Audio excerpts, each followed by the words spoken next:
हर मोदी, हर हर मोदी, हर हर मोदी।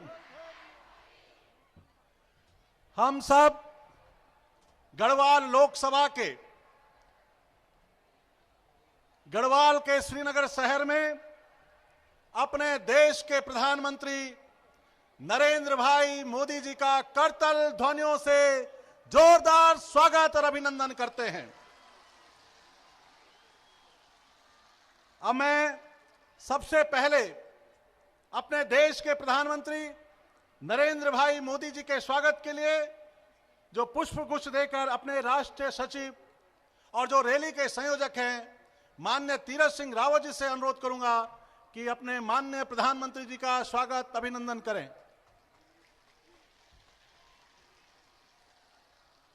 अब मैं अपने इस लोकसभा के लोकप्रिय सांसद, अपने प्रदेश के लोकप्रिय पूर्व मुख्यमंत्री मेजर जनरल भुवन चंद खंडूरी जी से अनुरोध करूंगा कि माननीय प्रधानमंत्री जी का पुष्प गुच्छ देकर अभिनंदन स्वागत करें। अपने राष्ट्रीय प्रवक्ता माननीय अनिल बलूनी जी, आपसे भी अनुरोध करूंगा कि माननीय प्रधानमंत्री जी का पुष्प गुच्छ देकर स्वागत और अभिनंदन करें।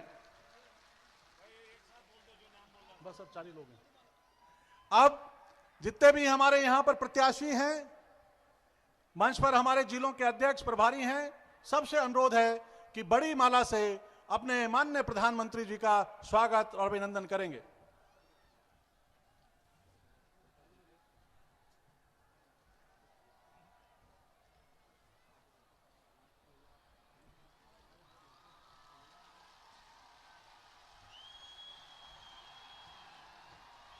जोरदार करतल ध्वनि से माननीय प्रधानमंत्री जी का हार्दिक स्वागत अभिनंदन।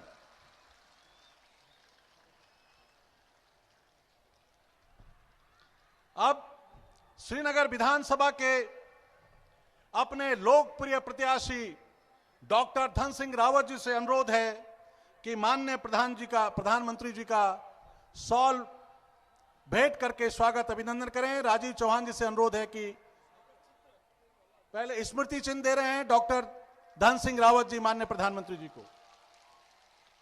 अब माननीय प्रधानमंत्री जी को शॉल देकर स्वागत करेंगे।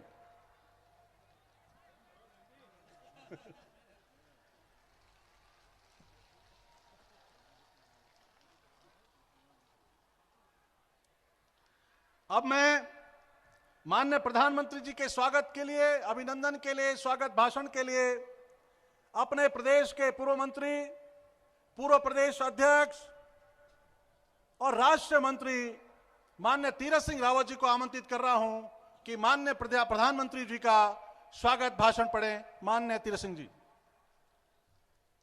भारत माता की, भारत माता की, नरेंद्र मोदी, नरेंद्र मोदी, प्रधानमंत्री नरेंद्र मोदी, भारत माता की। मित्रों, बहनों और भाइयों, आज जिनको सुनने के लिए भारी बड़ी संख्या में आप सब लोग उपस्थित हुए हैं, ऐसे हमारे हृदय सम्राट, जन जन के नेता, विश्व में अलग जगाने वाले, भारतवर्ष का नाम रोशन करने वाले ऐसे भारत के यशस्वी प्रधानमंत्री श्रद्धेय आदरणीय नरेंद्र भाई मोदी जी, अपने इस क्षेत्र के सांसद पूर्व मुख्यमंत्री आदरणीय जनरल खंडूरी जी, अपने राष्ट्रीय प्रवक्ता अनिल बलूनी जी, सतपाल महाराज जी, सभी सम्मानित प्रत्याशी धन सिंह जी, विनोद जी, शैला रानी जी, सुरेन जी, अपने चौधरी जी, मुकेश जी, सम्मानित मंच, उपस्थित बहनों और भाइयों, मित्रों, बहनों और भाइयों, आदरणीय मोदी जी आपके लिए नए नहीं हैं। आप सब ने उनको देखा है, सुना है, परखा है और हर रोज आप टीवी में सुन रहे हैं, देख रहे हैं। इसी मैदान में 2.5 साल पहले आपकी गर्जना को आपने सुना। अटल जी ने राज्य दिया, नरेंद्र भाई मोदी जी ने उत्तराखंड के चौमुखी विकास के लिए, यहां के भ्रष्टाचार को समाप्त करने के लिए एक कलक जगाई। और उन्होंने केवल कहा ही नहीं, पूरे देश और दुनिया के अंदर कर भी दिखलाया। न खाऊंगा न खाने दूंगा, सबका साथ सबका विकास। मित्रों, बहनों और भाइयों, आपदा आई, आपदा के समय में भी आदरणीय मोदी जी 3 दिन यहां उत्तराखंड के अंदर रहे और हमने कहा था कोई भी स्वागत नहीं करेगा, अभिनंदन नहीं करेगा, मालाएं नहीं पहनाएगा। लेकिन मोदी जी जिस भी शिविर में गए, मोदी मोदी मोदी पूरा होता रहा। मोदी आप पे विश्वास है, आप हमारे पीड़ा और दर्द को समाप्त करेंगे। और वो दिन भी लोग याद करते हैं जब आपने पूरे ऐसे किट भेजे थे जिसमें कि धारचूला, मुंशियारी, उत्तरकाशी आदि बद्री केदारनाथ में भी लोगों ने उस सामान को देखा है। मित्रों, बहनों और भाइयों, यही नहीं तो पूरे 4 धाम को सड़क दी, रेलवे इस प्रकार से पाट दिया कर्णप्रयाग तक। और आपका पिछले दिनों 4 धाम के लिए 13,000 करोड़ 12,000 करोड़ रुपया ऐसा आपने दिया। और जन जन तक मैंने कहा कि अमेरिका जैसी शक्ति भी, ताकत भी, जिसने भारतवर्ष को गुलाम बनाया था, वो भी आपके सामने घुटने टेक गई। ऐसे आदरणीय प्रधानमंत्री जी, और उत्तराखंड का सुनहरा दिन आपने कहा पूरे चौमुखी विकास के लिए हमारे बीच में पूरी तरह से आगे इस रोशनी देंगे, बढ़ा रहे हैं। गांव गांव को चमत्कार 68 करोड़ रुपया भी गांव बदला के नाम से आपने दिया है। और मैं आदरणीय मोदी जी का, प्रधानमंत्री जी का हृदय भाव से, हृदय की गहराई में जाते हुए आप सबकी ओर से अभिनंदन और धन्यवाद करता हूं, स्वागत करता हूं। जय भारत, जय उत्तराखंड, प्रणाम। अब मैं अपने पौड़ी लोकसभा के लोकप्रिय सांसद और हमारे लोकप्रिय पूर्व मुख्यमंत्री आदरणीय मेजर जनरल भुवन चंद खंडूरी जी को आमंत्रित कर रहा हूं। आदरणीय प्रधानमंत्री जी, सम्मानित मंच, बहनों भाइयों, आप सबकी तरफ से, अपनी तरफ से मैं माननीय प्रधानमंत्री जी का, श्री मोदी जी का हार्दिक स्वागत करता हूं इस गढ़वाल भ्रमण में और अपने संसदीय क्षेत्र में। बहनों भाइयों, मोदी जी पिछली दफे में इसी स्थान पर लोकसभा चुनाव से पहले आए थे। उस समय हमारे प्रधानमंत्री के उम्मीदवार थे, प्रधानमंत्री नहीं था, और हम लोग यहाँ पर लोकसभा का चुनाव लड़ रहे थे। ये बहुत सौभाग्य की बात है कि आज यहाँ पर फिर से आए हैं। लोकसभा में हमारे पांचों के पांचों उत्तराखंड के सांसद विजय हुए थे, हम लोग यहाँ पर विजय हुए थे और हमारी सरकार केंद्र में बनी थी। मुझे आशा है आज उसी प्रकार से मोदी जी के आने पर यहाँ पर हमको आशीर्वाद मिलेगा और उत्तराखंड के अंदर भारी बहुमत से, पूर्ण बहुमत से भारतीय जनता पार्टी की सरकार बनेगी। बहनों भाइयों, इस पिछले 2.5 साल में अभूतपूर्व काम हमारे देश में हुए हैं और उसकी लंबी सूची है। सबका वर्णन करना यहाँ पर संभव नहीं है, लेकिन 2-3 बातों का वर्णन करना आवश्यक है। हमारा प्रदेश सैन्य बहुल प्रदेश है और बहनों भाइयों, मैं भी एक सैनिक हूँ और इस सैनिक बहुल प्रदेश में लंबे समय से वन रैंक वन पेंशन की बात चल रही थी। ये माननीय मोदी जी के आने के बाद, प्रधानमंत्री बनने के बाद, हालांकि उन्होंने घोषणा कर दी थी पहले ही, प्रधानमंत्री बनने से पहले, कि उनके आते ही, प्रधानमंत्री बनते ही वन रैंक वन पेंशन की वो घोषणा करेंगे। बहनों भाई, 40 साल लगे, 40 साल उत्तराखंड को और देश को लगे भारत के पूर्व सैनिकों को अपनी वन रैंक पेंशन देने के लिए। सरकारें गई लेकिन किसी में हिम्मत नहीं हुई और इसलिए उत्तराखंड जो सैन्य बाहुल है उनकी तरफ से मैं भी माननीय मोदी जी का मैं हार्दिक आभार व्यक्त हूँ कि वन रैंक पेंशन जिससे बहुत पूरे देश में ही और उत्तराखंड में विशेषकर बहुत भारी संख्या में लोगों को फायदा हुआ है उसके हम सब लोग आपके बहुत बहुत आभारी हैं। बहनों भाई, इसके अलावा बहुत सारे बड़े बड़े काम हैं, उसकी लंबी सूची देना आवश्यक नहीं है। किस प्रकार जनहित के बहुत सारे काम हैं, कितनी चीज़ें, चाहे वो बैंक हो, चाहे शौचालय हो, चाहे जनहित के कितने काम हो, आज़ादी से पहले दफ़े हमको इस प्रकार की सुविधा मिली है। लेकिन बहनों भाई, एक और चीज़ का जिसका विवरण होता है, नोटबंदी का। अभी पूर्व वक्ता ने आपसे पहले कहा है नोटबंदी के बारे में, और हम सब उत्तराखंड में तो नोटबंदी के बारे में बहुत खुश हैं। सरकार का आभार व्यक्त करते हैं कि हमारे पास उस प्रकार के ब्लैक मनी रखने वाले लोग नहीं हैं। लेकिन ब्लैक मनी रखने वाले जो बड़े बड़े नेता थे, बड़े बड़ी पार्टियां थी, उनको कष्ट अवश्य होगा। लेकिन बहनों भाइयों, एक बात, एक उदाहरण मैं आपको देना चाहता हूं, किस प्रकार से नोटबंदी का फायदा आम नागरिकों को और देश को हुआ है। आप सब लोगों ने अखबार में पढ़ा होगा और टीवी में सुना होगा किस प्रकार से श्रीनगर में हर सुबह फौज की गाड़ियों के ऊपर पत्थर फेंके जाते थे। श्रीनगर में जवानों को, लोगों को, छोटे छोटे बच्चों को, युवाओं को हजार रुपए के नोट देकर भेज दिया जाता था और क्या जाता, जाओ बेटो पत्थर मारो सड़क सरकारी गाड़ियों पर, फौजी लोगों पर। कितना कठिन और कितना हर दिन वहां पर हादसा हुआ करता था। लेकिन बहनों भाइयों, जिस दिन से नोटबंदी हुई, अगले दिन से पत्थर फेंकना बंद हो गया। अब आप समझिए कि नोटबंदी और पत्थर फेंकने में क्या संबंध है। बहुत बड़ी मात्रा में फर्जी नोट छापे जा रहे थे और पाकिस्तान के लोग हर दिन हमारे वहाँ के बच्चों को गुमराह करने के लिए पैसे नोट दिए करते थे, हजार रुपए का नोट पकड़ाते थे और दिन भर उनका ही काम होता था। इसलिए नोटबंदी का आम नागरिक को फायदा हुआ है, गरीब आदमियों का फायदा हुआ है, और जो बड़े बड़े लोग थे, धनाढ़ लोग थे, जिनके मकान के मकान भरे हुए थे नोटों से, उनको सिर्फ नुकसान हुआ है। आज चुनाव के समय भी किस प्रकार से वातावरण स्वच्छ हुआ है और अच्छा हुआ है, तो उसके लिए माननीय मोदी जी, पूरा देश आपके लिए बहुत आभारी है। जहाँ तक उत्तराखंड का सवाल है, माननीय मोदी जी, हम सैन्य बाहुल्य प्रदेश हैं, हमारा पूरा प्रदेश अधिकतर सेना में रहता है और सैनिक के दृष्टिकोण से बहुत सारे जो सुविधाएं आपने सेना को दी हैं, वन रंग पेंशन होने से है, उसके लिए मैं आपका बहुत आभार व्यक्त करता हूँ।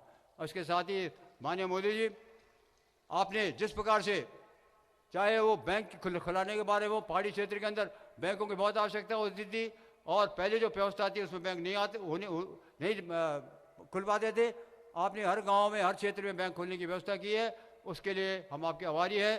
पहाड़ी क्षेत्र के अंदर विशेषकर शौचालयों की बहुत समस्या होती थी, महिलाओं का उत्थान हुआ, जवानों का उत्थान हुआ, हर क्षेत्र के अंदर बहुत बड़े बड़े काम हुए। लंबी सूची देने यहाँ पर उसकी समय भी नहीं है, आवश्यकता भी नहीं है। पूरे देश के लोग आपके आभारी है और उत्तराखंड के लोगों की तरफ से, विशेषकर सैन्य के लोगों की तरफ से आपको बहुत बहुत आभार व्यक्त करता हूँ, आपको शुभकामनाएं देता हूँ और मैं भगवान से प्रार्थना करता हूँ कि लंबे समय तक आप इस देश का मार्गदर्शन करते रहें। भगवान आपको स्वस्थ रखे, सुखी रखे, दीर्घायु रखे और देश का आप लंबे समय तक मार्गदर्शन करते हुए विश्व गुरु के रूप में एक दफे फिर से इस देश को लाए। आपका बहुत बहुत धन्यवाद। जय भारत, जय उत्तराखंड। धन्यवाद कन्नू जी। अब हम सबके देश के यशस्वी तेजस्वी प्रधानमंत्री नरेंद्र भाई मोदी जी को पौड़ी लोकसभा के इस श्रीनगर, जो यहां की राजधानी भी कही जाती है, इसमें आप सब के लिए आमंत्रित कर रहा हूं। देश के यशस्वी प्रधानमंत्री नरेंद्र भाई मोदी, जोरदार तालियों से, गड़गड़ाहट से स्वागत करें।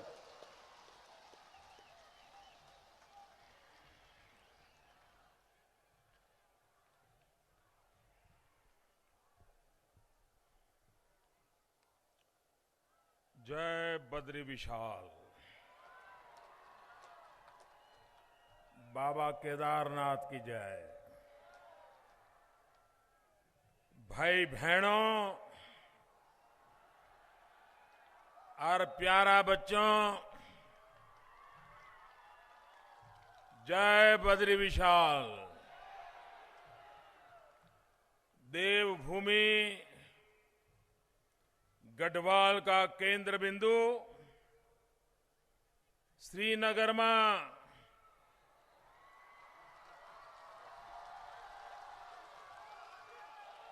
दूर दूर बटियाया आप लोगों का एक चुनावी सभा में स्वागत है।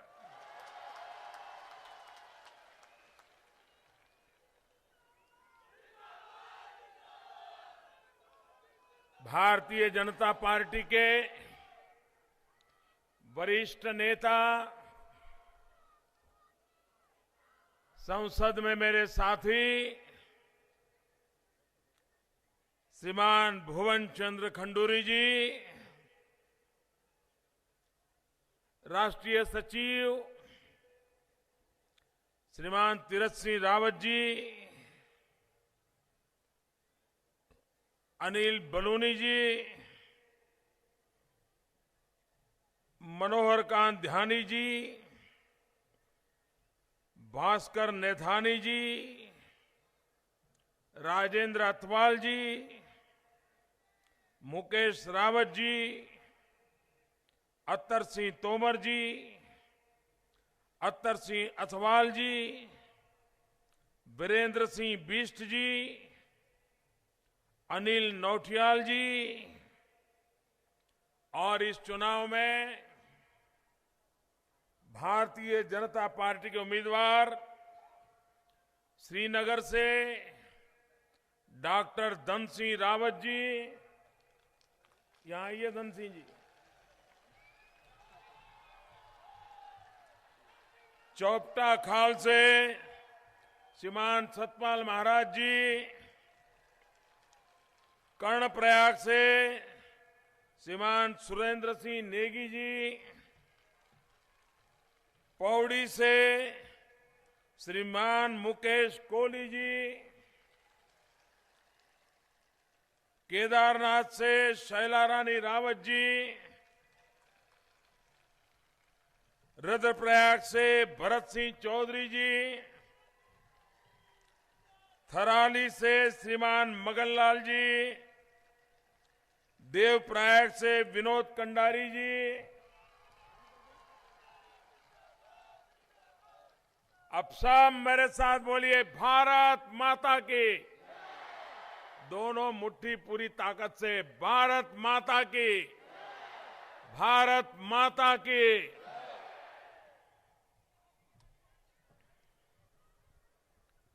मैं सबसे पहले तो उत्तराखंड भारतीय जनता पार्टी के सभी नेताओं का, कार्यकर्ताओं का हृदय से अभिनंदन करता हूं। मैं कल्पना नहीं कर सकता हूं कि पहाड़ों में इतने जल्दी इतना बड़ा जैन सैलाब, इतनी बड़ी भीड़, मैं उधर पहाड़ की चोटियों पर घरों पर लोग खड़े देख रहा हूं, पूरा रास्ता भरा हुआ देख रहा हूं, उन्हें सुनाई भी नहीं देता होगा, उसके बावजूद भी इतनी बड़ी तादाद में आप आशीर्वाद देने के लिए आए। मैं आपका हृदय से बहुत बहुत आभार व्यक्त करता हूं। मैं एक और बात को भी बड़े गर्व से के साथ उल्लेख करना चाहूंगा। मैं नहीं जानता हूं ये कैमरा वाले, टीवी वाले क्या दिखाएंगे क्या नहीं दिखाएंगे, लेकिन इतनी बड़ी मात्रा में महिलाओं की हाजिरी गजब किया है आपने। और दूसरी बात, आम सभा में महिलाओं को किसी कोने में बिठा देते हैं। ये उत्तराखंड के लोगों ने सबसे पहले महिलाओं को बिठा दिया, इसके लिए डबल अभिनंदन। माता बहनों का सम्मान ये नजर आ रहा है मुझे। मैं इसलिए पार्टी के सब लोगों को हृदय से बहुत बहुत बधाई देता हूं, उनका अभिनंदन करता हूं। मैं माताएं बहनें आपको भी नमन करता हूं, क्योंकि आप हमें आशीर्वाद देने के लिए आए हैं, और मां के आशीर्वाद बहुत बड़ी ताकत होती है, बहुत बड़ी रक्षा होती है, बहुत बड़ा सुकून होता है। और इसलिए मैं तो आज श्रीनगर की धरती पर गदगद हो गया हूं आपके इस आशीर्वाद के लिए। भाइयों बहनों, उत्तराखंड का चुनाव तेज गति से आगे बढ़ रहा है। आज 12 फरवरी है। 12 मार्च को आज जो सरकार है वो भूतपूर्व बन जाएगी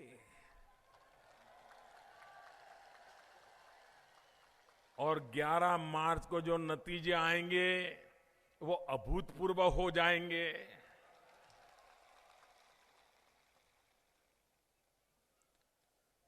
भाइयों बहनों, अटल बिहारी वाजपेयी जी ने हमारे देश को 3 राज्य दिए। 3 राज्य। मध्य प्रदेश से निकला हुआ छत्तीसगढ़, बिहार से निकला हुआ झारखंड और उत्तर प्रदेश से निकला हुआ उत्तराखंड।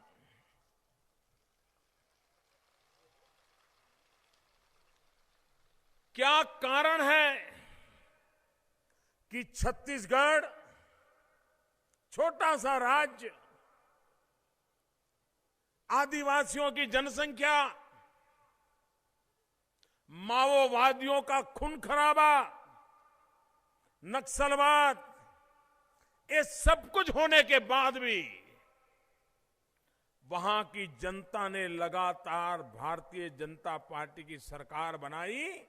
आज छत्तीसगढ़ हिंदुस्तान के तेज गति से आगे बढ़ने वाले राज्यों में उसने अपना झंडा गाड़ दिया है।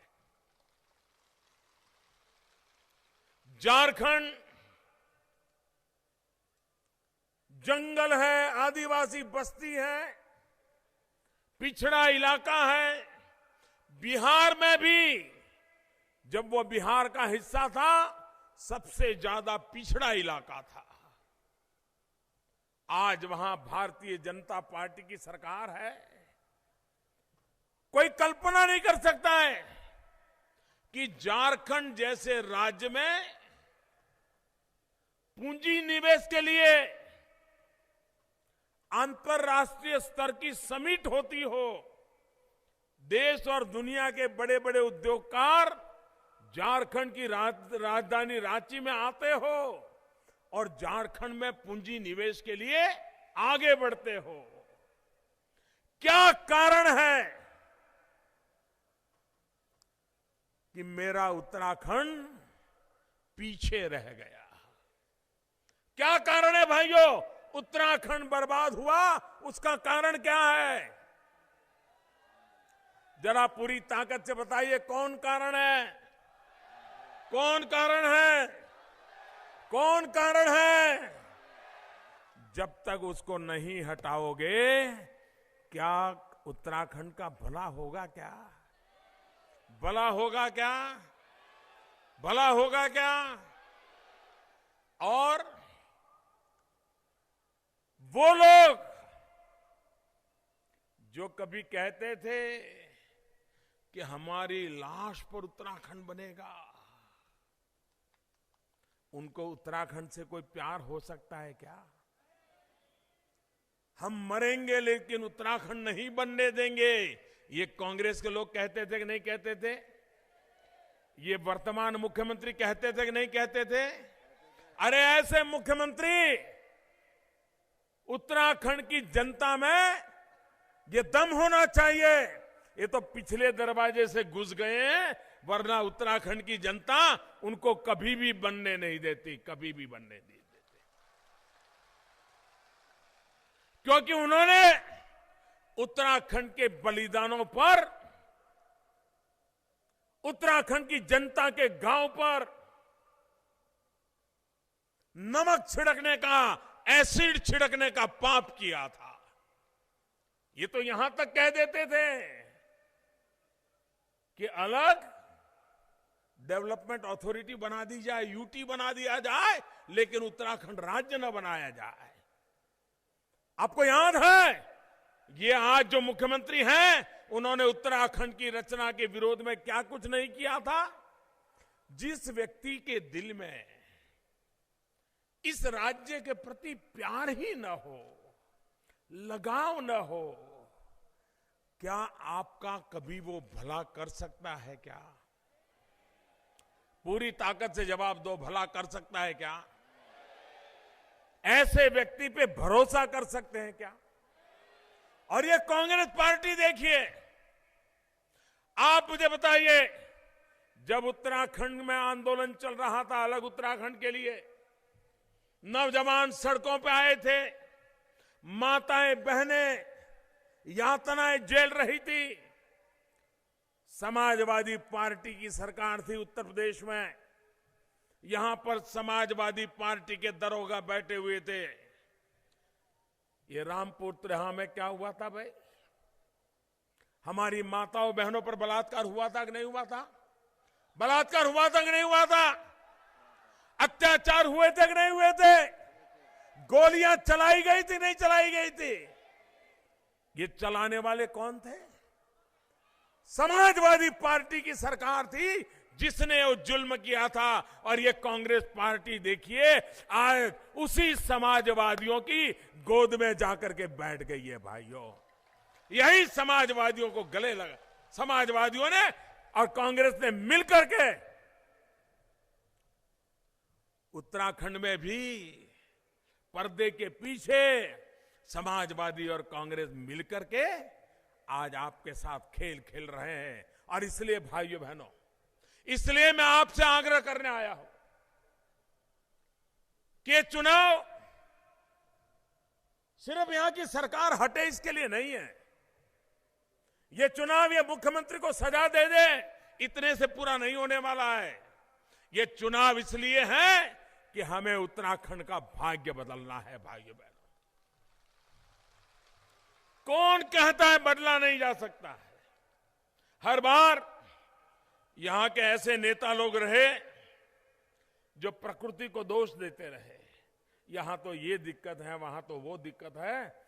अरे बाप दोष मत दीजिए, ये तो सामर्थ्य की भूमि है, संकल्प की भूमि है, ये तपस्या की भूमि है। जितना सामर्थ्य इस धरती पर है शायद ही कहीं होगा। यहां इतना सामर्थ्य है कि पूरे हिंदुस्तान की रक्षा करता है।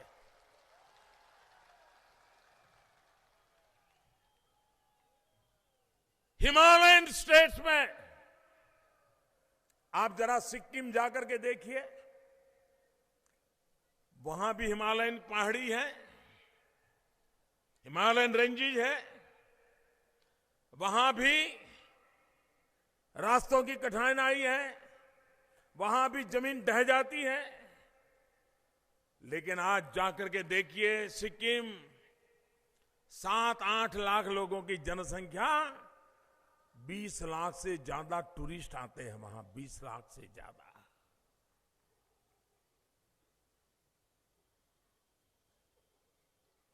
हिंदुस्तान का पहला ऑर्गेनिक स्टेट सिक्किम बन गया। भाइयों बहनों, यहां तो 125 करोड़ हिंदुस्तानी जीवन में कभी न कभी मां गंगा जी में डुबकी लगाने के लिए आना चाहते हैं, 4 धाम की यात्रा करने के लिए आना चाहते हैं। सुविधा हो या ना हो, कष्ट पड़े तो पड़े, तो भी यहां तक आने के लिए कश्मीर से कन्याकुमारी, अटक से कटक, हर हिंदुस्तानी यहां आने के लिए लालायित रहता है। इस देवभूमि को किसी यात्री को बुलाने के लिए एडवर्टाइजमेंट करनी पड़े ऐसा नहीं है जी। मैं तो हैरान हूं, यहां ऐसी सरकार है जब कपाट बंद हो जाते हैं केदारनाथ जी, बद्रीनाथ जी के, तो उसकी टीवी पे एडवर्टाइजमेंट शुरू होती है कि बद्रीनाथ केदारनाथ के दर्शन के लिए आइए। बस समझा पा रहा हूं आपको। जब कपाट बंद हो जाते हैं, जाना आना बंद हो जाता है, ये टीवी पे एडवर्टाइजमेंट देते हैं। जब कबाड़ बंद हो जाते हैं तो उस एडवर्टाइजमेंट का क्या लाभ है? ये पैसे किसके हैं? क्यों खर्च करते हो भाई?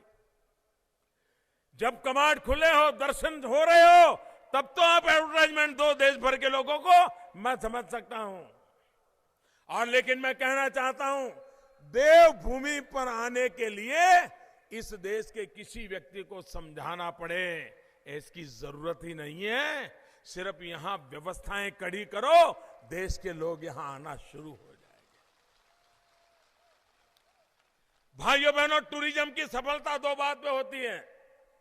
एक, आने का मन कर जाए, और दूसरा, रहने का दिल कर जाए। वो जितनी रात ज्यादा रुकेगा, उतना ज्यादा खर्चा करेगा, उतनी ज्यादा यहां की इकोनॉमी बढ़ेगी। अगर रात को रुकता है तो खाना खाएगा, जहां रुकेगा वहां पैसा देगा, सुबह चाय पिएगा तो नाश्ता करेगा, पानी करेगा तो खर्चा करेगा। लेकिन आते ही कार से उतरा, भगवान को माथा टेका, भाग गया, तो टूरिज्म डेवलप नहीं होता है। और इसलिए भाइयों बहनों, हम उत्तराखंड में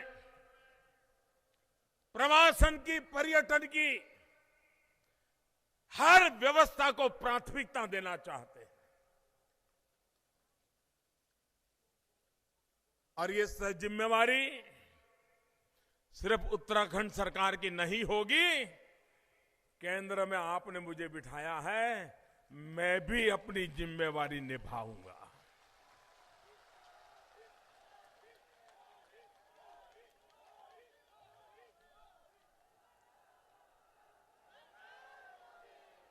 भाइयों बहनों,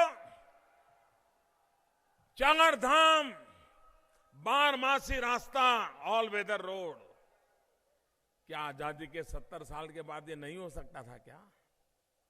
अरे जो यात्री आते हैं ना, पिछले 70 साल में जो यात्री आते हैं, उनको सिर्फ कहते एक डिब्बा रख देता दान पेटी, और लोगों को कहते कि उत्तम से उत्तम रास्ता बनाने के लिए इस पेटी के अंदर 10-10 रुपया दान देके जाइए। मैं समझता हूं देशवासियों ने इतना दान दिया होता कि आज वो रोड बन गए होते। लेकिन इनको सूझी नहीं। भाइयों बहनों, हमने 12,000 करोड़ रुपया, कितने? जरा सबके सब बोलो, कितने? कितने? 12,000 करोड़ रुपयों की लागत से 4 धाम के बारमासी रोड बनाने का फैसला किया है। और ये उत्तराखंड को नहीं, पूरे हिंदुस्तान का सपना पूरा करने का हम काम कर रहे हैं जी। बारमासी रास्ते बनने के बाद यहां के लोगों को कितना रोजगार मिलेगा, कितनी यात्रियों की संख्या बढ़ जाएगी, कितने प्रकार के नए नए व्यवसाय शुरू हो जाएंगे। भाइयों बहनों, उत्तराखंड में इतनी ताकत है। यहां का पहाड़ हो, यहां की पानी हो, यहां की जवानी हो, ताकत से भरा हुआ है भाइयों बहनों।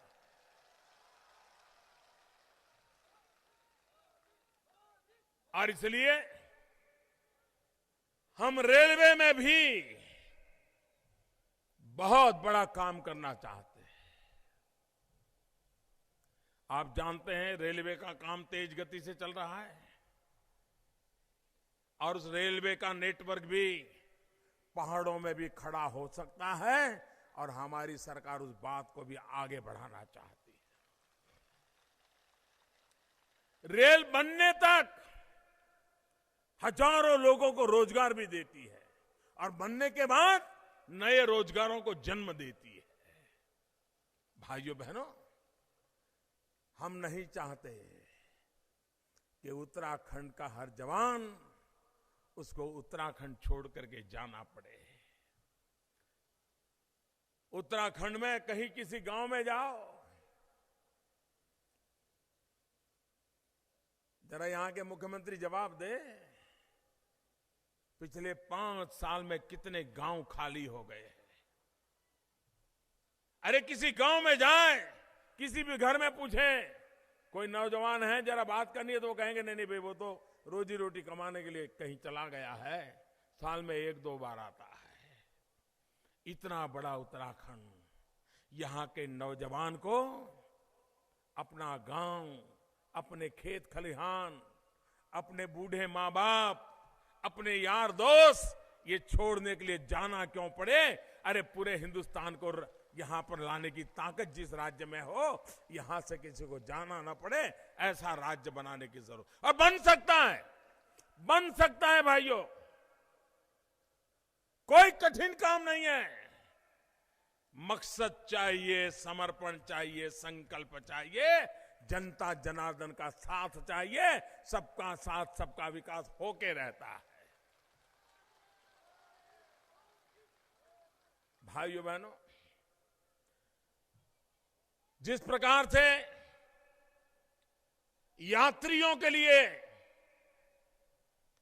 इसका आकर्षण है, सदियों से है, कष्ट झेल करके भी लोग आते हैं। आज पूरा विश्व योग के लिए आकर्षित हुआ है। दुनिया के 190 से ज्यादा देश योग को अपना मना रहे हैं।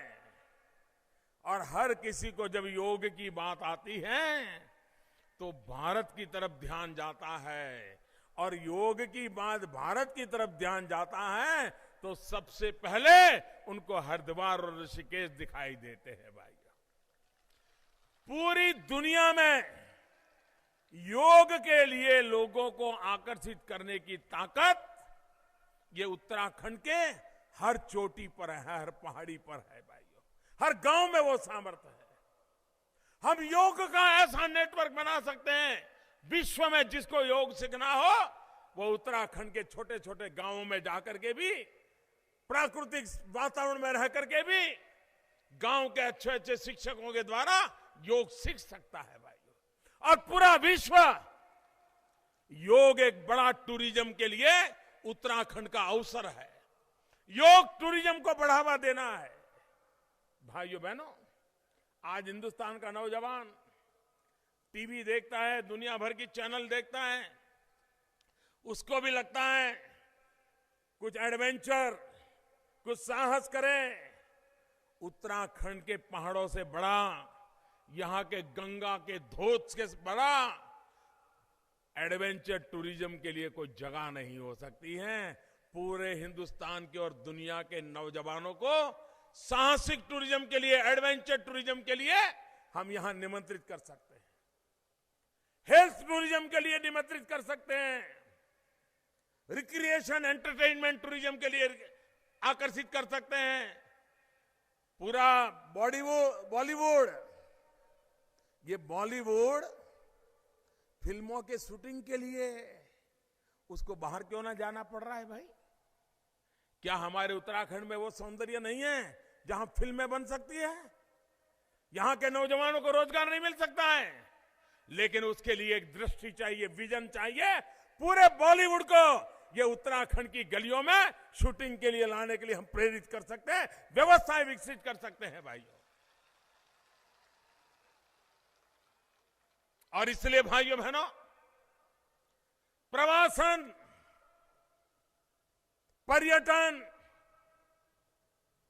ये उत्तराखंड के विकास को नई ऊंचाइयों पर ले जाता है। और इसलिए भाइयों बहनों, उत्तराखंड में भारतीय जनता पार्टी की सरकार विकास के मुद्दे पर आपसे वोट मांग रही है। विकास के मुद्दे को आगे बढ़ाने के लिए वोट मांग रही है। यहां दूसरी ताकत है पर्यावरण। पर्यावरण की रक्षा भी होनी चाहिए। आप देखिए, हमारे पड़ोस में एक देश है भूटान, पर्यावरण के क्षेत्र में नमूना रूप काम किया है। वो भी हिमालय की पहाड़ियों में है, छोटा सा देश है। भाइयों बहनों, हमारा उत्तराखंड भी पूरे विश्व के लिए पर्यावरण की दृष्टि से एक बहुत बड़ा आकर्षण का केंद्र बन सकता है। पर्यावरण की ताकत के साथ यहां के पुरुषों में जैसे दम है, वैसा ही यहां की मातृशक्ति भी पूरी इकोनॉमी को चलाती है जी। उत्तराखंड की इकोनॉमी को बढ़ावा देने का काम ये मेरी माताएं बहनें कर रही है। उनका कौशल्य, उनका सामर्थ्य, उनके हाथों में हुनर अद्भुत है। भाइयों बहनों, पुरुष सीमा पर जाकर के मां भारती के लिए मर मिटता है और माताएं बहनें यहां के आर्थिक जीवन को चलाने का सामर्थ्य दिखाती हैं। ऐसा अद्भुत समाज ये देव दुर्लभ है। देवभूमि में देव दुर्लभ समाज है। यही तो हमारी सबसे बड़ी ताकत है। भाइयों बहनों, जैसे यहां का समाज शक्तिशाली है, यहां का पौधा भी उतना ही सामर्थ्यवान है। पर्यटन का सामर्थ्य है, पर्यावरण का सामर्थ्य है, पौधे का भी सामर्थ्य है। यहां का हर पौधा जड़ी बूटी है। और भाइयों बहनों, हिमालय की जड़ी बूटी का तो सदियों से उल्लेख आ रहा है। कोई ऐसा ग्रंथ नहीं होगा जिसने हिमालय की जड़ी बूटियों की चर्चा नहीं की होगी। भाइयों बहनों, आज पूरा विश्व होलिस्टिक हेल्थ केयर की ओर आगे बढ़ रहा है। आज पूरा विश्व प्राकृतिक उपचार की ओर आगे बढ़ रहा है। साइड इफेक्ट ना हो, केमिकल खाना ना पड़े, ऐसी दवाइयों की तलाश में दुनिया है। हिमालय का हर पौधा कोई न कोई जड़ी बूटी से जुड़ा हुआ है। भाइयों बहनों, हम उसको बल देना चाहते हैं। जैसे यहां का पर्यावरण यहां की अर्थव्यवस्था को बदलेगा, यहां का पर्यटन अर्थव्यवस्था को बदलेगा, यहां का पौधा भी यहां की अर्थव्यवस्था की ताकत बन जाएगा। जैसे यहां का पर्यटन, यहां का पर्यावरण, यहां का पौधा, वैसे ही यहां का पानी भी पानीदार है। यहां के पानी में भी पानी है, दम है। हम पंचेश्वर का प्रोजेक्ट के लिए नेपाल के साथ काम आगे बढ़ा रहे हैं। पंचेश्वर के साथ जब काम पूरा होगा, 34,000 करोड़ रुपए लगेंगे। इस तरफ के लोगों को रोजगार मिलने की पूरी संभावना है।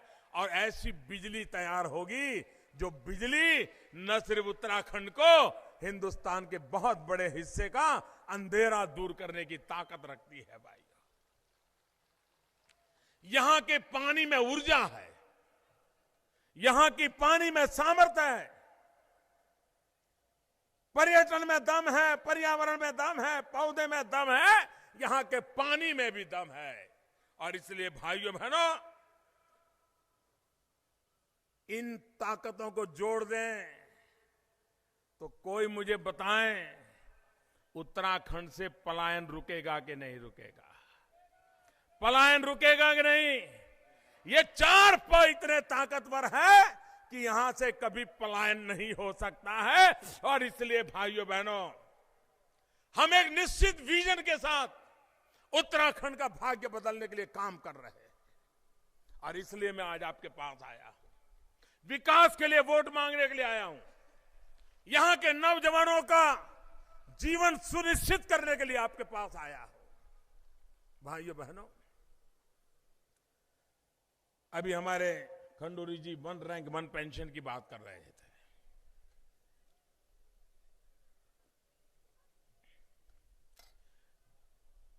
कांग्रेस वालों ने 40 साल तक 1 रैंक 1 पेंशन के मामले को लटकाए रखा। मैं ये तो समझ सकता हूं कि उनके पास पैसे नहीं हो और न कर पाए। मैं ये भी समझ सकता हूं कि उनकी प्रायोरिटी हो न कर पाए। दुख तो मुझे इस बात का हुआ कि प्रधानमंत्री बनने के बाद मैंने इस मसले को हाथ में लिया। खंडूरी जी बार बार मुझे मिलते थे, इस बात को लेकर के वो लगातार मुझसे बात कर रहे थे। मैंने डिपार्टमेंट को कहा कि जरा भाई मुझे बताइए क्या हाल है इसका। आप हैरान हो जाएंगे, 6-8 महीने तक सरकार के पास निवृत्त सैनिक कितना पेंशन, कितना वन रैंक वन पेंशन होगा, कोई हिसाब किताब ही नहीं था। इससे बड़ी कोई बेईमानी नहीं हो सकती। आप दो न दो अलग बात है, कम से कम फाइल पे तो देखते क्या प्रॉब्लम है। कम से कम जब जवान आपको मिलते थे उसको गंभीरता से लेकर के डिपार्टमेंट को काम तो देते हैं। भाइयों बहनों, मुझे दुख के साथ कहना पड़ता है, कई ऐसे निवृत्त सैनिक हैं, उनका अता पता ढूंढने में भी मुझे आंखों पानी आ गया। आंखों, कोई हिसाब किताब ही नहीं था। अरे देश के लिए जान की बाजी लगा दी, अपनी जवानी खपा दी, अब घर में निवृत्त होकर के बुढ़ापा गुजार रहा है और सरकार के पास पता ही नहीं है। मैंने सारी सर्च डिपार्टमेंट को लगाया, गांव गांव जाकर के पुराने सारे रिकॉर्ड निकाल करके हिसाब किताब लगा रहा हूं। जब मैंने हिसाब किताब लगाया, ये कांग्रेस वाले ऐसी मजाक उड़ाई है, फौजियों की ऐसी मजाक उड़ाई है। जब ये सर्जिकल स्ट्राइक हुआ ना, तो आपने देखा होगा नेता सब मैदान में आ गए सुबह सुबह ही। पाकिस्तान बोले उसके पहले हमारे लोगों ने बोलना चालू कर दिया, मोदी जी सर्जिकल स्ट्राइक का सबूत दो, सबूत। क्या हमारे देश के फौजियों के पराक्रम का सबूत मांगना पड़ता है क्या? ये फौजियों का अपमान है कि नहीं है? फौजियों का अपमान है कि नहीं भाइयों, जरा बताइए। ये फौजियों का अपमान है कि नहीं है? और इसलिए भाइयों बहनों, उन्होंने वन रैंक वन पेंशन में भी फौज को मजाक का विषय बना दिया था। ये उनके जहन में है जी, इसी के कारण ये दुर्दशा हुई है। आपको हैरानी होगी, अगर आपके बच्चा भी घर में अगर कहीं जाना चाहता है, सिनेमा देखने जाता है या कोई खिलौना खरीदने जाना है उसको, उस बच्चे को भी मालूम है कि ये 20 रुपए में मिलता है। खाना खाने कहीं बाहर जाना है, उसे मालूम है मानो 25 रुपए में मिलता है। और माँ बाप उसको अगर 2 रुपया 5 रुपया पकड़ा देंगे तो माँ बाप के प्रति उसका भाव क्या जगेगा? उसके मन में मजाक आएगी नहीं, क्या मेरे मम्मी पापा है, उनको मालूम है खिलौना 20 रुपए में मिलता है, मुझे 2 रुपये दे रहे हैं। भाइयों बहनों, ये फौजियों के साथ इन्होंने ऐसा ही व्यवहार किया। वन रैंक वन पेंशन सिर्फ 500 करोड़ रुपया उन्होंने कहा कि हम लगाएंगे। 500 करोड़ रुपया। भाइयों बहनों, इसका मतलब है कि उनको कुछ पता नहीं था कि वन रैंक वन पेंशन क्या होता है, निवृत्त फौजी कितने हैं, कितना पेंशन जाता है, वन रैंक वन पेंशन करने के बाद कितना आर्थिक खर्च आता है, कोई हिसाब किताब नहीं था। मैंने आकर के जब हिसाब किताब शुरू किया, आप जानकर के हैरान होंगे, 12,500 करोड़ से भी ज्यादा देने का निकला। 12,500 करोड़, कहां 500 करोड़ रुपया और कहां 12,500 करोड़ रुपया। लेकिन भाइयों बहनों, चुनाव में मैंने वादा किया था कि ये काम मैं करके रहूंगा, और आज मुझे खुशी है कि 12,000 करोड़ से भी ज्यादा रकम दे करके वन रैंक वन पेंशन लागू कर दिया। अब तक 6,000 करोड़ से ज्यादा का भुगतान कर चुके हैं और बाकी इस बजट में उसका प्रावधान भी कर दिया है, वो भी पहुंच जाएगा। भाइयों बहनों, फौज के प्रति सम्मान का भाव क्या होता है, ये हमारी सरकार ने करके दिखाया है।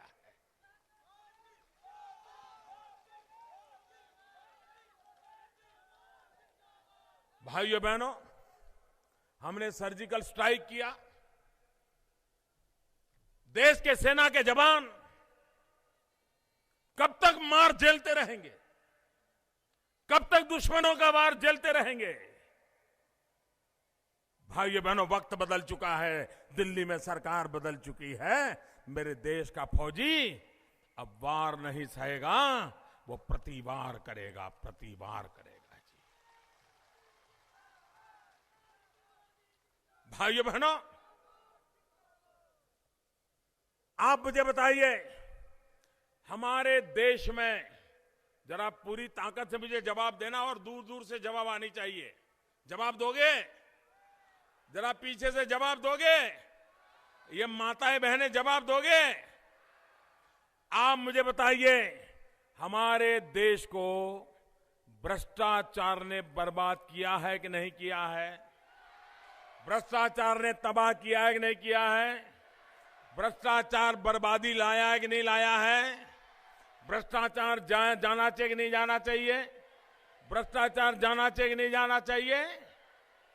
भाइयों बहनों, इन भ्रष्टाचारियों ने काला धन और भ्रष्टाचार की जुगलबंदी चली हमारे देश में। जिसको पद मिला उसने लूटने का मौका नहीं छोड़ा। ये देवभूमि को भी इन लोगों ने लूट भूमि बना दिया, लूट भूमि बना दिया। और कैमरा के सामने पकड़े गए, लेती देती की चर्चा कर रहे थे। अवैध खनन, शराब माफिया, शराब के ठेके, यही इनके उद्योग हो गए। तबादला उद्योग, ट्रांसफर उद्योग, बदली पोस्ट का उद्योग, शराब के ठेका का उद्योग, अवैध खनन का उद्योग। भाइयों बहनों, जब हमने नोटबंदी की 8 तारीख रात को 8 बजे इनके छक्के छूट गए। ये थप्पे के थप्पे भर करके रखे थे। अब वो 3 महीने हो गए मोदी को गाली देना बंद नहीं कर रहे। जहां भी जाते हैं, मुझे बताइए भाइयों, जिन्होंने गरीबों का लूटा है वो उनको लौटाना चाहिए कि नहीं लौटाना चाहिए? जिन्होंने मध्यम वर्ग को लूटा है उनको लौटाना चाहिए कि नहीं लौटाना चाहिए?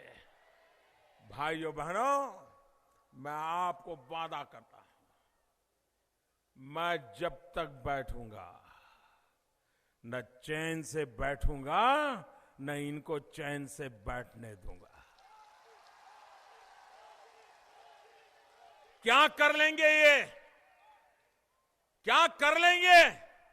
अनाप शराब मोदी पर आरोप लगाएंगे, झूठी बातें फैलाएंगे, तकलीफें पैदा करेंगे। अरे सब कुछ झेल लूंगा, मेरे देश के गरीबों के लिए झेलने का मुझे गर्व होता है। ये लड़ाई बंद होने वाली नहीं है। भाइयों बहनों, इस देश की तबाही कोई व्यापारियों के कारण नहीं आई है। कोई छोटा व्यापारी होगा, कोई गांव का छोटा डॉक्टर होगा, कोई छोटा वकील होगा, हो सकता है 1000 रुपया फी लेने के बजाय वो 1200 रुपया ले ली होगी। हो सकता है सरकार को 100 रुपया देना चाहिए, उसने 90 रुपया दिया होगा। लेकिन ये वो लोग हैं जिन्होंने अपने पसीने से कमाया है। छोटा व्यापारी होगा तो भी उसने अपने पसीने से कमाया है। बर्फ पड़ती होगी तो भी दुकान खोल करके बैठा होगा, तब जाके कमाया होगा। उन्होंने देश को लूटा नहीं है। देना चाहिए उतना शायद नहीं दिया होगा, लेकिन देश को उन लोगों ने लूटा है जिन्होंने पद पर बैठ करके पद का दुरुपयोग किया है। चाहे वो बाबू लोग हो, चाहे नेता लोग हो, चाहे थानेदार हो।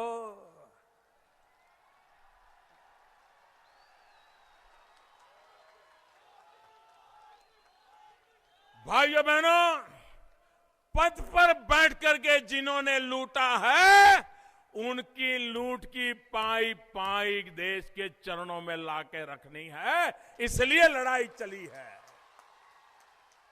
ये लड़ाई छोटी नहीं है। ये 70 साल तक जिन्होंने जमा किया है, और जमा करने वाले भी इतने ताकतवर हो गए, एक चाय वाला क्या कर सकता है इनको?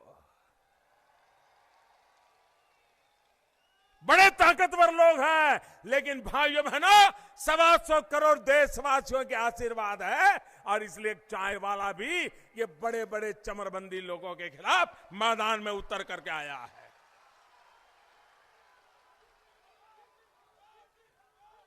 भाइयों बहनों, ये मेरे लिए राजनीतिक कार्यक्रम नहीं है। राजनीति करने के लिए मैंने नोटबंदी नहीं की है। मैं गरीबी में पैदा हुआ हूं, गरीबी में पला हूं, मैंने गरीबी को जिया है, और इसलिए गरीबों के लिए ये जंग कर रहा हूं भाइयों, इसलिए गरीबों के लिए जंग कर रहा हूं। मुझे आपके आशीर्वाद चाहिए, पूरी ताकत से मुझे आपके आशीर्वाद चाहिए भाइयों बहनों।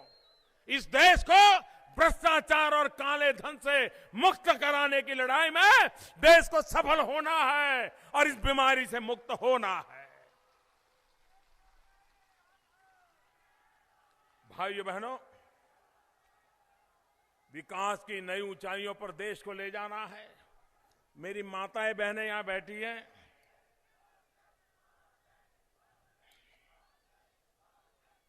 मैंने अभी हमारे यहां खादी विभाग के लोगों को एक काम दिया है। सोलर एनर्जी से चलने वाला चरखा, सूर्य शक्ति से चलने वाला चरखा, जो माताएं बहनें पहाड़ों में तो यही काम ज्यादा करते हैं, उनको जिस दिन ये चरखा मैं पहुंचा पाऊंगा, अगर वो आज एक दिन में 200 रुपया कमाती है तो वो 500 रुपया कमाना शुरू कर देगी। कुछ स्थानों पर प्रयोग के रूप में काम चल रहा है। जैसे ही उसका परफेक्ट व्यवस्था हो जाएगी, उत्तराखंड के पहाड़ों में रहने वाली माताओं बहनों को उसका लाभ मिलने वाला है।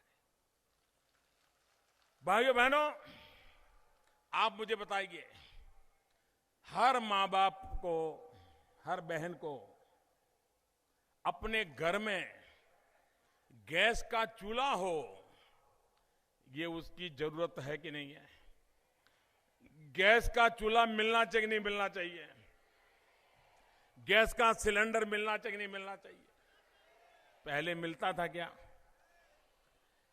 एमपी को, पार्लियामेंट के मेंबर को 25 कूपन मिलती थी, और उसको कहते थे कि आपके इलाके के 25 लोगों को आप गैस का कनेक्शन दिलवा सकते हो, मुफ्त में नहीं, दिलवा सकते हो। और लोग नेताओं के पीछे पीछे दौड़ते थे कि जरा मुझे गैस का कनेक्शन दे दो ना, और वो नेताजी कहते नहीं नहीं, अगली साल के कोटा में देखेंगे। ये हाल था। भाइयों बहनों, मैंने आकर के निर्णय किया कि मेरे देश के 5 करोड़ परिवार जो गरीबी की रेखा के नीचे जीते हैं, जंगलों से लकड़ी काट कर करके लाते हैं, लकड़ी का चूल्हा जला करके खाना पकाते हैं, और एक मां जब लकड़ी का चूल्हा जला करके खाना पकाती है, एक दिन में उसके शरीर में 400 सिगारेट का धुआं उसके शरीर में जाता है, 400 सिगारेट का। आप मुझे बताइए, इन माताओं के शरीर में अगर रोजाना 400 सिगरेट का धुआं जाएगा तो उस मां की तबीयत का हाल क्या होगा? उसके घर में जो बच्चे पैदा होंगे उनकी तबीयत का क्या होगा? जो नन्हे नन्हे बच्चे घर में खेलते हैं, चूल्हा जलता है, धुआं निकलता है, उन बच्चों की तबीयत का क्या होता होगा? कहिए मुझे भाइयों बहनों, इन माताओं को, बहनों को इस कष्ट से मुक्ति मिलनी चाहिए कि नहीं मिलनी चाहिए? पूरी ताकत से बताइए, मिलनी चाहिए कि नहीं मिलनी चाहिए? गरीब माताओं को मदद मिलनी चाहिए कि नहीं मिलनी चाहिए? क्या इसमें भी राजनीति होनी चाहिए क्या? भाइयों बहनों, आपने मुझे प्रधानमंत्री बनाया और मैंने कहा था मेरी सरकार गरीबों को समर्पित है, गरीबों को, और इसलिए हमने निर्णय किया है 5 करोड़ गरीब परिवार जिनके पास आज गैस का चूल्हा नहीं है, गैस का कनेक्शन नहीं है, 3 साल के भीतर भीतर उनको गैस का चूल्हा, गैस का कनेक्शन दे दिया जाएगा। और मुझे खुशी है अब तक ये बातें नहीं, वादे नहीं, ये 4-5 महीने से काम शुरू किया है। अब तक 1,80,00,000 घरों में चूल्हा पहुंच गया, गैस का कनेक्शन आ गया और मिट्टी लकड़ी का चूल्हा बंद भी हो गया। भाइयों बहनों, जंगलों को बचाना है, पर्यावरण को बचाना है तो उत्तराखंड के हर घर में गैस का चूल्हा पहुंचना चाहिए। ये काम हम करके दिखाएंगे, ये मैं आपको वादा करता हूं। भाइयों बहनों, ये उत्तराखंड हरदा टैक्स, मैं तो हैरान हूं, न दिल्ली सरकार का ऐसा कोई टैक्स है, न हिंदुस्तान में कोई सरकार का ऐसा टैक्स है, लेकिन उत्तराखंड एक ऐसा है कि जहां हरदा टैक्स लग रहा है। अरे मां गंगा की धरती है, ये ऋषि मुनियों की धरती है, कुछ तो शर्म करो, कुछ तो शर्म करो। भाइयों बहनों, एक लूट चली है, लूट, इससे उत्तराखंड को बचाना है और इसलिए मैं आपसे आग्रह करने आया हूं, ऐसा बहुमत दीजिए, ऐसा बहुमत दीजिए ताकि कांग्रेस को पता चले और किसी भी राजनेता को भविष्य में ये गलत काम करने की हिम्मत ना हो। आप बिल्कुल साफ कर दीजिए कांग्रेस को, इसके बाद साफ कर दीजिए इनको, तब जाकर के भाइयों बहनों, और मैं आपको वादा करता हूं उत्तराखंड को 5 साल के भीतर भीतर नई ऊंचाइयों पर ले जाऊंगा। भाइयों बहनों, हमारे परिवार में हम इस बात को बराबर समझते हैं कि घर में जब बालक 16 साल का होता है तब तक तो माँ बाप कहते हैं अच्छा ठीक है, चलो खेलो, मौज करो, दौड़ो कूदो, ये करो वो करो। लेकिन जब 16 साल का हो जाता है ना, बेटा हो या बेटी, माँ और बाप बारीकाई से उसको देखते रहते हैं, क्या पढ़ रहा है, कहाँ जा रहा है, किससे मिल रहा है, किससे बात कर रहा है, जल्दी आया कि नहीं आया, ठीक से खाता है कि नहीं खाता है, उसका शरीर अब 16 साल का हुआ, जैसा बनना चाहिए वैसा बन रहा है कि नहीं बन रहा है। हर चीज माँ बाप देखते हैं कि नहीं देखते हैं, देखते हैं कि नहीं देखते हैं। बेटा या बेटी 16 साल के हो जाते हैं तो आपका विशेष ध्यान जाता है कि नहीं जाता है, जाता है ना। खास परवरिश करनी पड़ती है कि नहीं करनी पड़ती। हर माँ बाप को पता है कि बच्चा और बच्ची 16 से 21 साल में अगर ठीक से उसकी परवरिश हो गई तो फिर कभी जिंदगी में पीछे देखना नहीं पड़ता है भाइयों, फिर कभी देखना नहीं पड़ता है। ये मेरा उत्तराखंड भी अब 16 साल का हो गया है, मेरा उत्तराखंड भी 16 साल का हो गया है। ये 16 से 21 साल, ये 5 साल विशेष परवरिश की जरूरत है उत्तराखंड को। और भाइयों बहनों, उत्तराखंड की परवरिश का दायित्व लेने के लिए मैं आया हूं आपके पास। ये 16 से 21 की उम्र उत्तराखंड के जीवन की बड़ी महत्वपूर्ण उम्र है। इस 5 साल में उत्तराखंड जिस करवट बैठेगा, उत्तराखंड की आने वाले 100 साल तक की नींव इस 5 साल में लगने वाली है। और इसलिए भाइयों बहनों, कोई गलती नहीं होनी चाहिए, अच्छे से अच्छी परवरिश हो। हमारा उत्तराखंड ऐसी नई ताकत को प्राप्त करे कि 100 साल तक कभी किसी को उत्तराखंड की मदद करने की जरूरत न पड़ जाए, ऐसा उत्तराखंड ताकतवर बनाना है। इसलिए आप भारतीय जनता पार्टी को वोट दीजिए। 15 तारीख को भारी मतदान कीजिए, पुराने सारे रिकॉर्ड तोड़ दीजिए। हर पोलिंग बूथ वाला तय करे कि पिछली बार अगर पोलिंग बूथ में 600 वोट पड़े थे तो इस बार 700 वोट से कम नहीं होंगे। पिछली बार 700 वोट पड़े थे तो इस बार 800 वोट से कम नहीं पड़ेंगे। इस प्रकार से आप करें। और ये तो पहाड़ है, ठंड होती है, उसके बाद भी मैं कहूंगा पहले मतदान फिर जलपान, पहले मतदान फिर जलपान। 15 तारीख को कमल के निशान पर बटन दबा करके उत्तराखंड का भाग्य बदलने का फैसला कीजिए। मेरे साथ पूरी ताकत से बोलिए, भारत माता की, भारत माता की, भारत माता की, भारत माता की। बहुत बहुत धन्यवाद।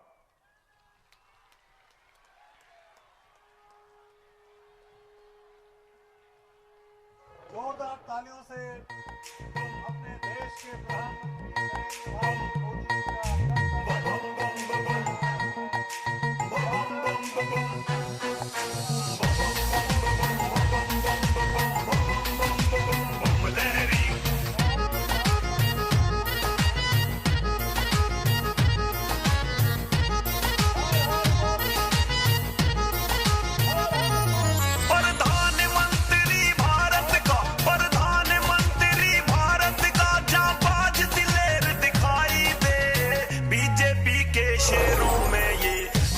शेर दिखाई दे। हाँ, बीजेपी के शेरों में ये बब्बर शेर दिखाई दे। प्रधानमंत्री भारत का, प्रधानमंत्री भारत का जाबाज दिलेर दिखाई दे।